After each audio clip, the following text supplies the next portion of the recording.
이주원 목사님이 사무실에서 이번 정모의 설교 제목이 뭐냐고 물었어요. 그래서 참새 반마리입니다. 그랬더니 마침 그때 사무실에 있던 회원 한 명이 치킨 먹고 싶다. 그래서 마침 사무실에서 우리 치킨 가게가 가까워서 한 마리 사서 먹었습니다. 제가 살려 했는데 그 회원이 돈을 냈어요. 오늘 여기 춘회조죠. 샤오펑 새로 나오셨는데 2008년에 중국에서 한국으로 와서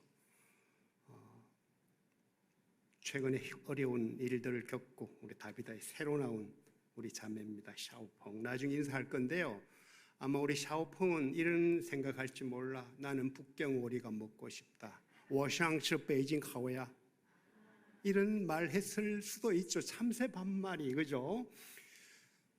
제가 오늘 원래 참새 반마리 대신에 치킨 반마리라도 쏠려 했는데 오늘은 그냥 넘어가고, 마침 다음 정모가 우리 삼복더위 때 지나가잖아, 그죠?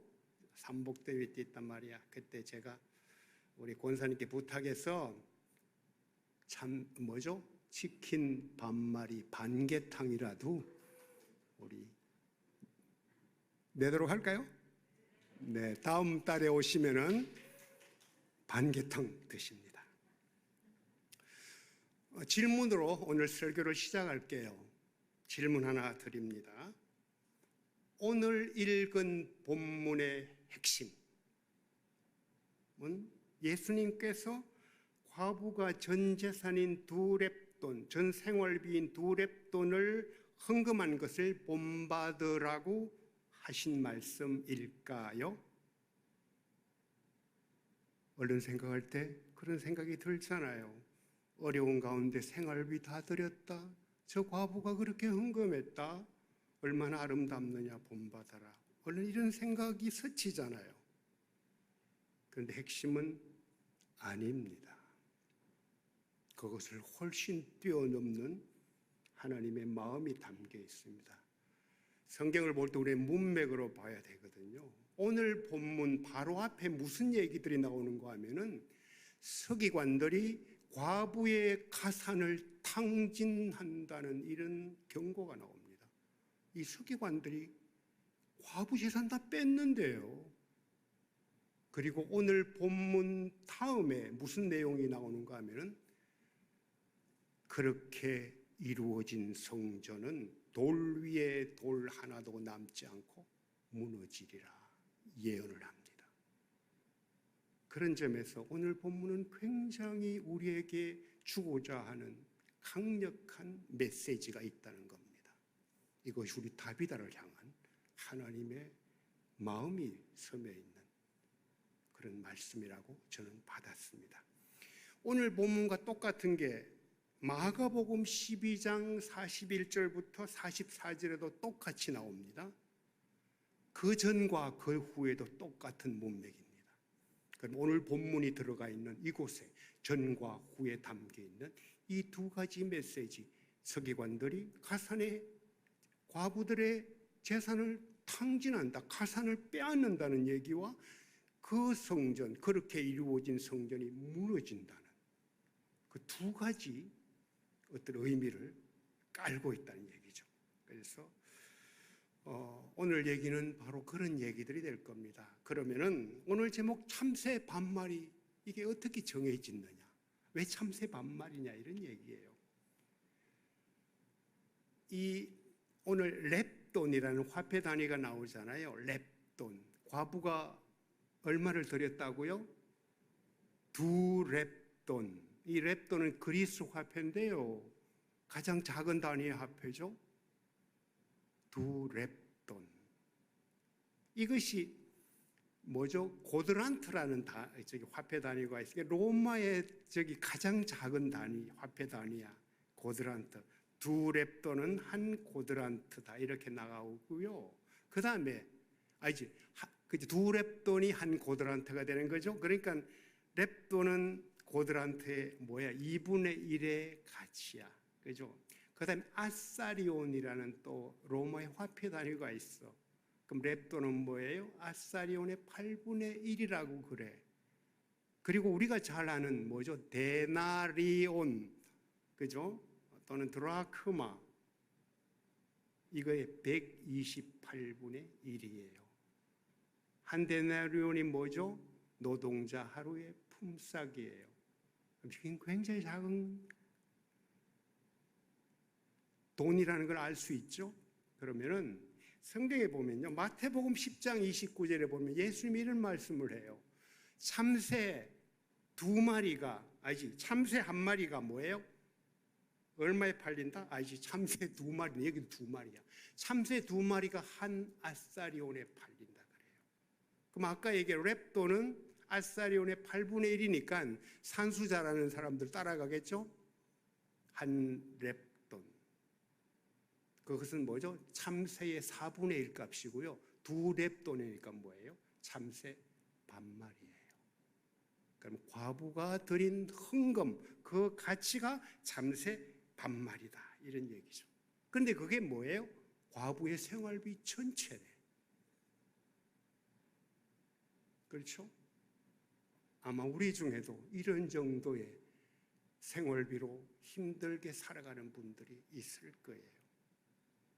와, 그러면 가혹하게도 다비다 와서 그거 다 바치라는 말이냐? 아니죠. 그런데 하나님은 뭐예요? 그것 이상을 우리에게 기대하고 있고 우리에게 주고 싶다는 얘기가 지금부터 시작됩니다. 오늘 내용. 자, 그러면 말을 바꿔가. 우리 아까 거기 뭐죠? 참새 반마리 그랬더니 치킨 먹고 싶다 이랬는데, 이 과부는 헌금을 안 했으면 참새 구이 먹을 수 있었을까요? 아마 반마리니까 팔지도 안 했을 거야. 그죠? 두 가지 함축된 의미가 뭐냐? 하나는 뭐죠? 성전의 진정한 의미라는 겁니다. 또 하나는 뭐죠? 생활비 전부를 드린다는, 내 삶을 드린다는 그 두 가지 의미, 그것을 나누고자 합니다. 첫째는 성전의 진정한 의미예요. 성전.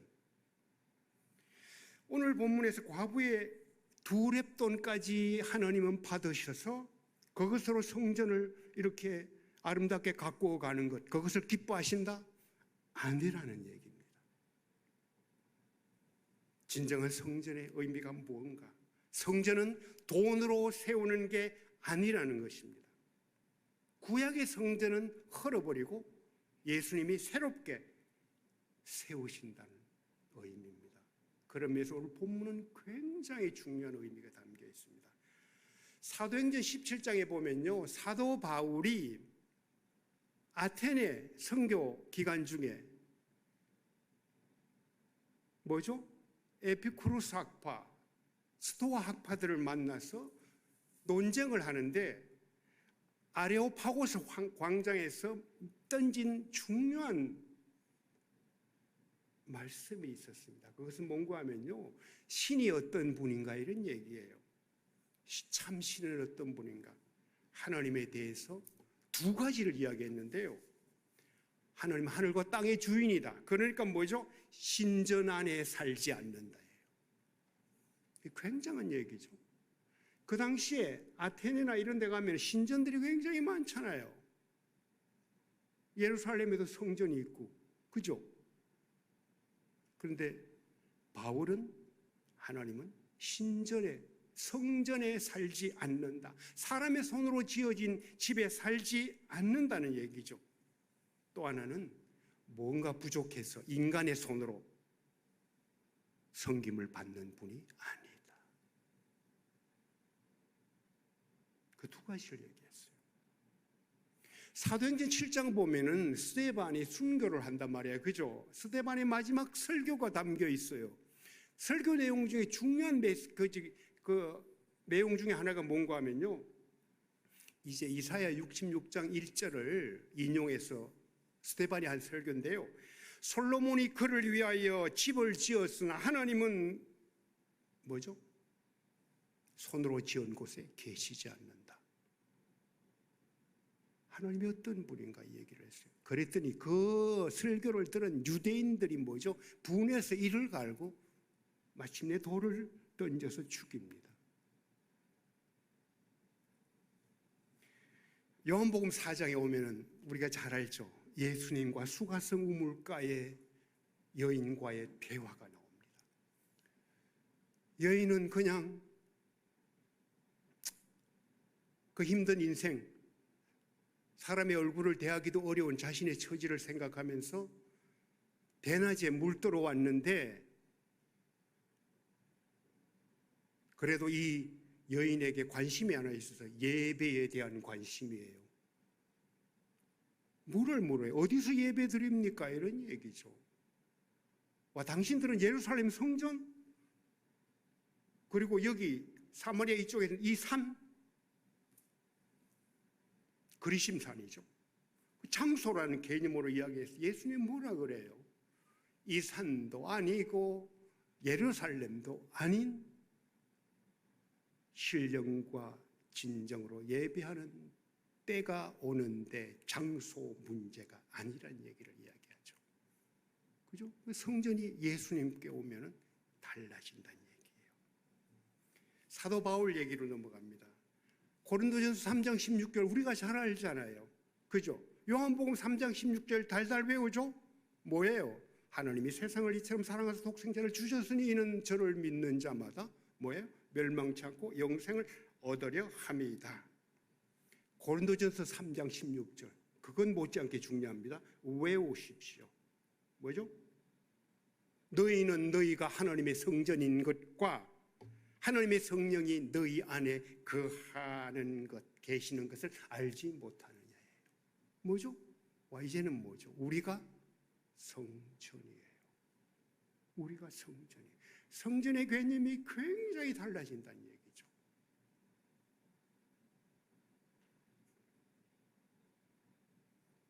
그리스도 안에 있는 우리들이잖아요. 하나님은 아까 얘기한 대로 사람의 손으로 만든 건물 성전 안에 거하지 않는다. 그런데요, 하나님은 그 안에 당신을 가두고 두고 싶지 않다. 그런데요, 다윗아 우리 식구들, 성전된 우리 한 사람 한 사람에게 뭐예요? 하나님 당신을 가두고 싶어 하세요. 거하고 싶어 하세요. 이것이 하나님의 우리에게 준 사랑의 비밀, 성전의 비밀이라는 겁니다. 이것을 로마서 12장 5절 가면은 교회가 무언가로 이렇게 확산이 되죠. 교회.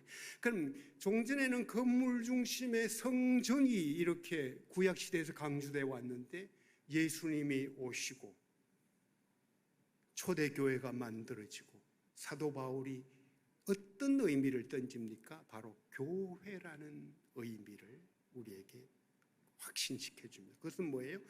예수 그리스도를 머리로 하고 서로 지체가 되는 비밀. 바로 그래서 성전의 의미는 뭐로 온다?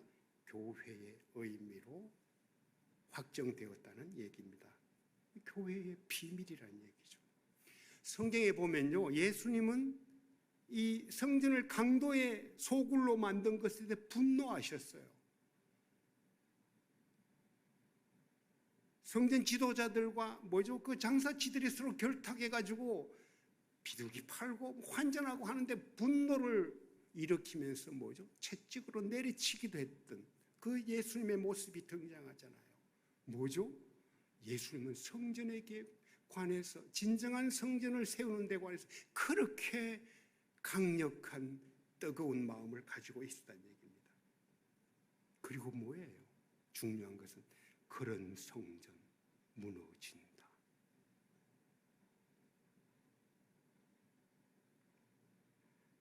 그리고 마침내 뭘 이야기합니까? 당신이 십자가에 못 박혀 돌아가시는 거죠. 다 이루었다. 뭐예요? 새로운 성전을 지었다는 얘기입니다. 새 성전.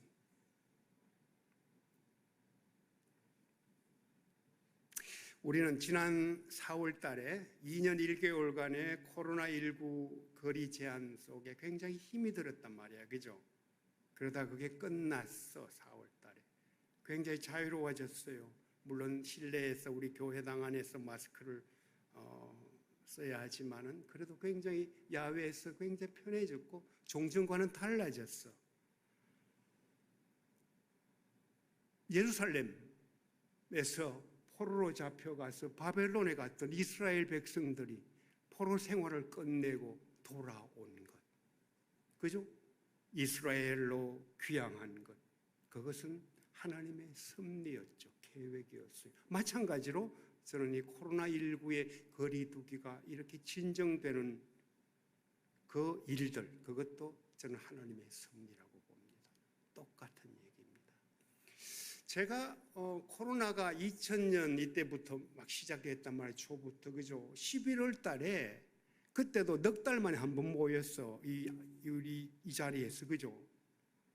그냥 못 모이다가 한 번은 또 야외에서 그냥 하다가 11월 달에 모여서 제가 드렸던 말씀이 있어요. 기억하시는 분들 있을 겁니다. 제목이 뭐예요? 격치사예요.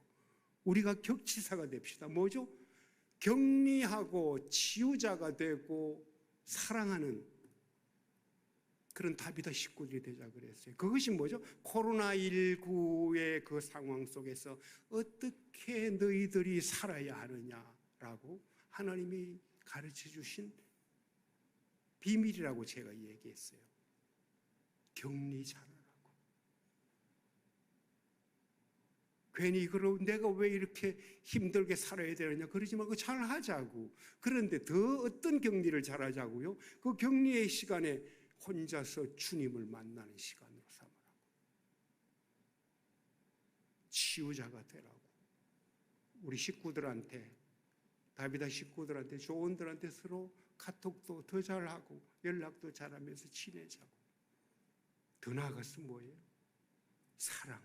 진정한 사랑은 뭐예요? 영혼을 구원하는 건데 우리가 그 자리까지 우리의 사역들을 그렇게 넓혀가자고. 이 시간들을 오히려 기회로 삼자고. 그 시간이 지났는데요. 잘했는가 돌아보면은 다비다 식구들은 그런 대로 잘한 것 같아요. 저는 많이 모자랍니다만. 그런데요, 이 격치사가 되라는 것은 코로나19 기간 동안에만 해당되는 게 아니고요. 어떤 면에서 우리는 앞으로도 계속 그렇게 좀 잘했으면 좋겠어요. 뭐가 되자고요? 격치사가 되자고요.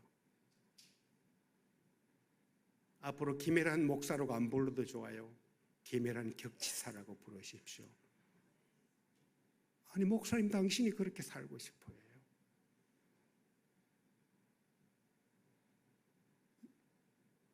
이영복 장로라고 부르지 마십시오.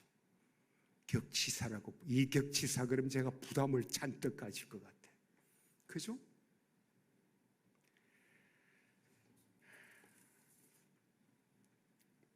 둘째로 생활비 전부를 드린다는 의미. 이것은 뭐죠? 잘 따져보면 뭐예요? 자기 자신을 드린다는 얘기지. 내가 생활비가 이것밖에 없어. 근데 그걸 뭐예요? 전부 홀라당 헌금하는 거예요. 그럼 뭐죠? 참새구이 마음이 못 먹는 건 물론이고 아무것도 못 먹죠. 생활비잖아요. 생활비는 뭐예요? 먹는 건 못 먹는다는 얘기잖아요. 부자 청년이 예수님 따르겠다고 나섰어. 당당하게. 너 율법 잘 지키냐? 뭐 잘하고 있다고 자랑스럽게 말했어요. 그때 예수님이 무슨 얘기예요? 너의 재산 팔아서 가난한 사람들이 나눠주고 나를 따르라. 그랬더니 뭐예요? 부자가 근심해서 돌아갔다고. 참 청년이. 그죠? 부자 청년이 근심해서 돌아갔다고 그래요. 그 말은 뭐죠?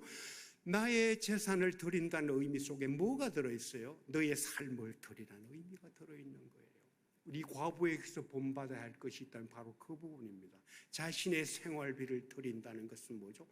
자신을 드린다는 의미예요. 내가 죽고 예수로 사는 것. 갈라디아서 2장 20절 말씀이 바로 그 얘기입니다. 내가 죽고 예수로 사는 것. 죽었으니까 끝났다는 아니고요. 그때부터 그 삶이 뭐죠? 예수로 다시 산다는 얘기죠. 아까 얘기한 우리 다비다의 영성, 격치사의 영성에서 더 나아가 훨씬 더 그 영성의 절정, 다비다 영성의 절정, 다비다 필그림의 절정, 그 영성은 뭔가 하면요, 바로 이 부분입니다.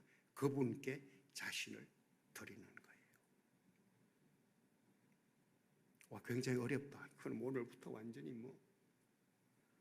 다른 말로 하면요, 그리스도의 신부가 되는 거예요. 그분과 일치가 되는 거예요. 그 신비가 뭔지 그분께 나아가고 다가가고 그분이 만져주면 그것은 이루어지고 확인되어진다는 얘기입니다. 초대교회에 보면요, 사도행전 2장에 나타나잖아. 성령 공동체가 어땠어요? 아무도 자기 거라고 하지 않았다는 얘기예요. 내게 네 거고 니께 네 거가 네 거다. 그죠? 니께 내 거다가 아니란 얘기지. 뭐 같은 말이 되는 거라. 그죠? 예수님은 이 양과 염소 비유에서 무슨 얘기를 하는가 하면요, 소자한 사람에게 한 것이 내게 한 것이다, 그 말을 하고 있죠.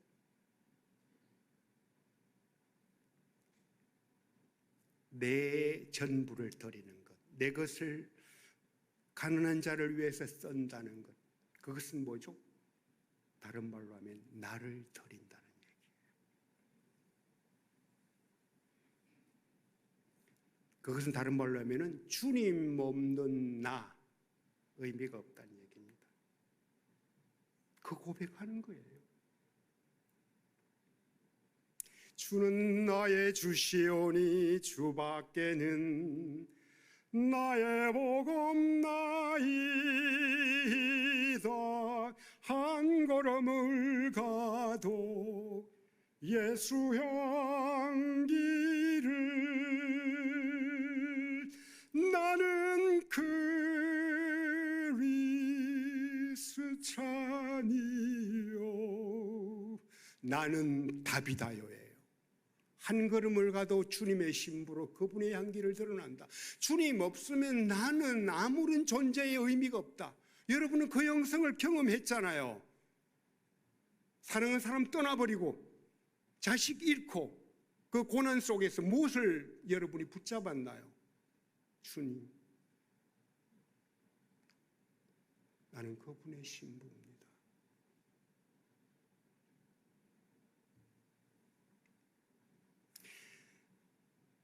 포도나무 가지 비유 알죠? 요한복음 15장에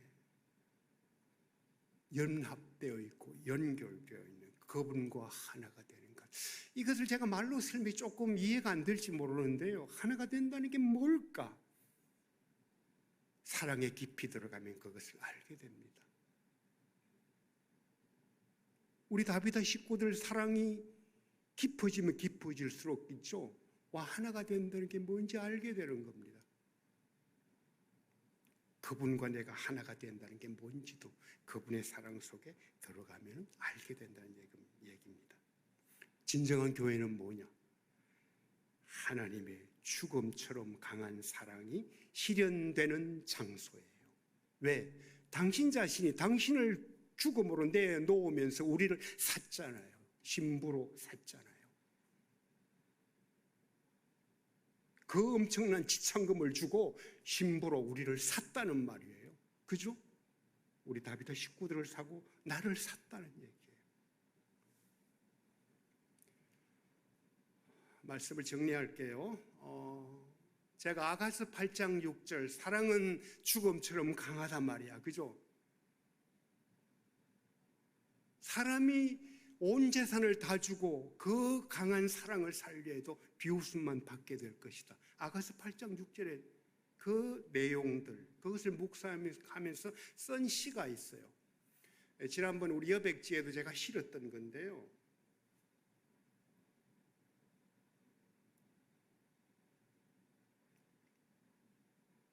그분의 사랑은요, 제가 지금까지 이야기한 그 하나님의 사랑은 돈 주고 못 사요.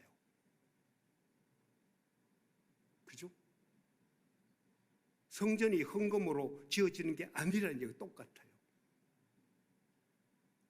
당신 전부를 드릴 때 그것이 이루어진다고 제가 이야기를 했죠. 그런데요, 그분의 사랑을 기다리는 과부만이 그 사랑을 얻을 수 있다는 겁니다. 그분의 사랑을 기다리는 과부만이 그 사랑을 얻을 수 있어요. 내가 오늘 생활비 전부 드렸다, 나는 죽어도 좋다, 내가 그분 안에서만 발견될 수 있는 존재라면, 그분의 신부가 된다면, 될 수만 있다면, 이런 얘기죠. 곧 내가 그분 안에서 죽는 것이고요, 내가 그분 안에서 사는 것입니다. 제목이 반구, 죽음처럼 강한 사랑을 기다리다 입니다. 반구가 뭔가? 이 공이 있잖아요. 수박 생각하세요? 위가 탁 잘려서 나가 반쪽만 남은 반구야. 공의 반쪽 공이란 말이에요, 그죠? 그런데 그 반구가 죽음처럼 강한 사랑을 기다린다. 제가 시를 한번 읽어볼게요. 반구, 죽음처럼 강한 사랑을 기다리다. 설령 내가 위쪽 반이 잘려나간 반구라고 해서 동정을 하듯 툭 건드리지는 마십시오. 더욱이 누구를 묻었느냐며 평토장한 무덤을 보듯 쯧쯧 혀를 차지도 마십시오. 나에겐 홍수도 끄지 못할 불로 온몸을 살라줄 님이 계셔서 오뚜기처럼 흔들거려도 부끄럽지 않습니다. 이내 반구 위 평평한 바닥에 스스로 당신의 봉분 만들고 통째로 불질러 공중에 걸어줄 날이 올 것입니다. 우리 사랑 해처럼 밝고 뜨겁다는 것, 죽음처럼 강하다는 것, 누구든 다 알게 될 그날을 나 죽은 듯이 기다립니다. 다비드 자매 여러분, 기껏해야 참새 반마리의 가치인 생활비 전부를 바친 과부를 생각하게 하는 시입니다. 반구는 참새 반마리로 제가 제목을 정했다고 했는데요, 참새 반마리를 연상케 하는 시어로 썼습니다. 둥근 공의 위쪽 반이 잘린 반구, 다비다 영성을 가진 우리 누이들을 생각하며 쓴 시입니다. 무엇보다도 가난한 과부인 나 자신을 생각하며 쓴 시입니다. 기도하겠습니다.